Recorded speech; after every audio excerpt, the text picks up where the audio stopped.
Welcome to Masters at Wagtail. So, I had a little situation tonight where someone tried to rob me or maybe even steal my car. I just got done work, right? And I was taking a piss in the alleyway. I'll be honest, because there's nowhere to take. No one wants to let you use their bathroom. It's Corona, and they don't want you in their bathroom. All right, so I pissed, and a cop was at the gas station, and I didn't care if he saw me pissing in the alleyway.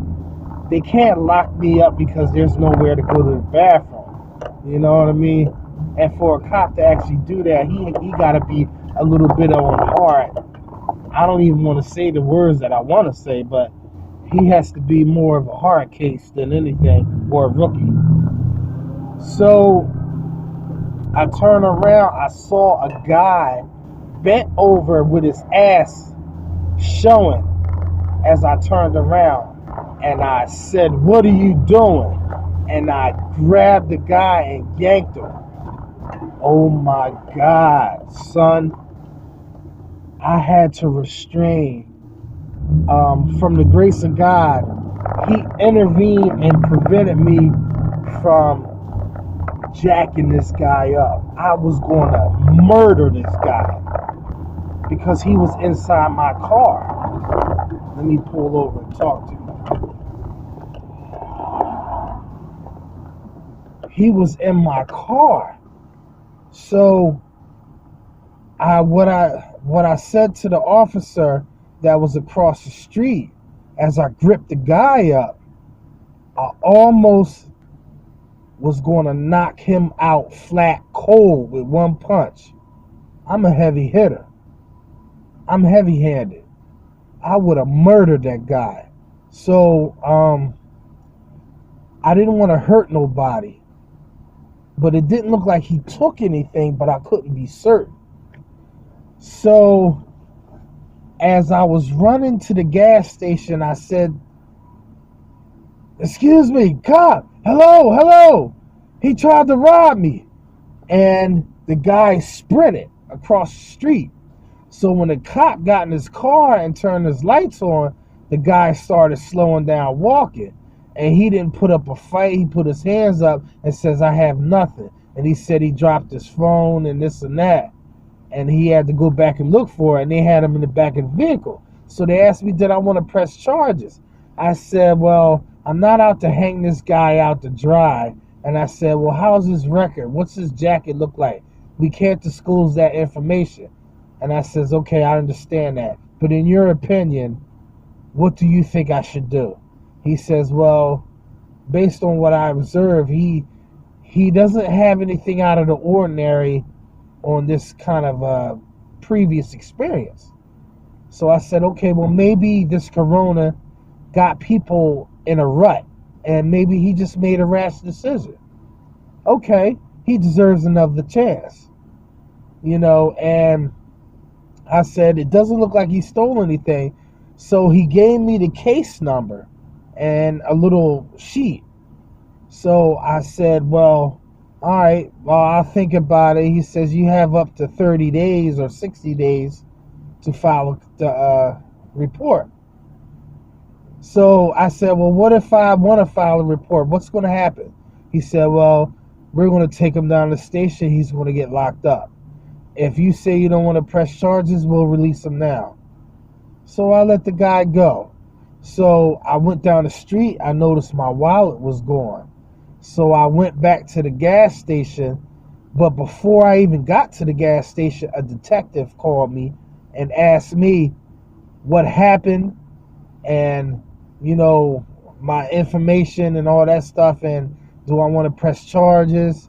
And I said, I just noticed my wallet was gone. Absolutely, yes, I do.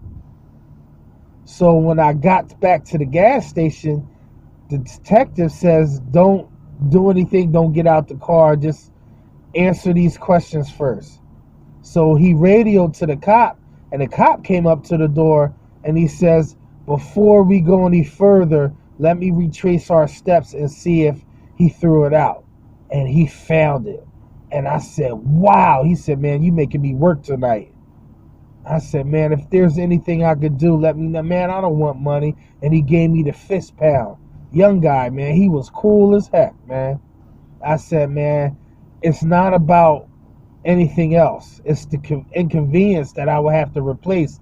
And during this corona time, he said, yeah, man, good luck with that. You would have never, he said, that's the main thing. I didn't have any money in that wallet, but I had all my credit cards, my social security card. That's most important. So somebody can steal your identity based on that and get credit cards on your good credit on that alone. And I wasn't about to let that happen.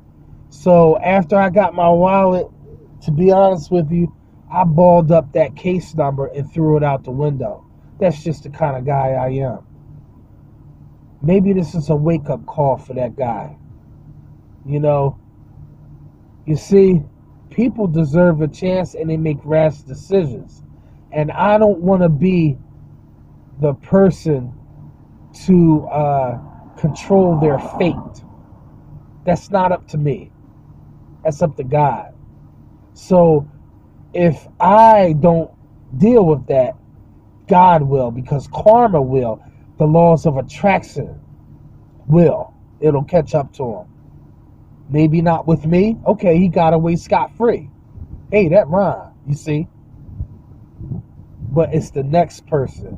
So maybe this might be a wake-up call. And I have to tell you, to be solely honest with you, some of you may say I would have just went through the whole motions and hung that guy out to dry. I don't have to. You know why? Because that guy, it seems that he's done this before. And why tonight? He must have been trying to do devious stuff all night. It's going to catch up to him. I may not be the one to do it, but if this don't wake him up and slap him silly, something else will. And it's going to be a lot worse than what transpired here tonight. I guarantee you that.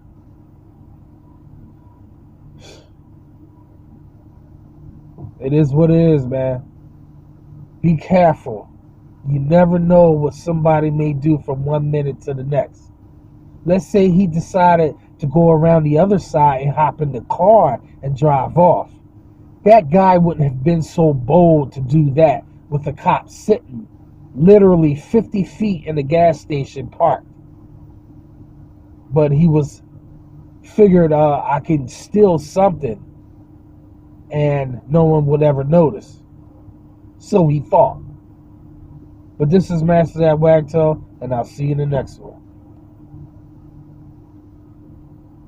Praise the Lord, I got my wallet back. Praise the Lord. Praise Jesus.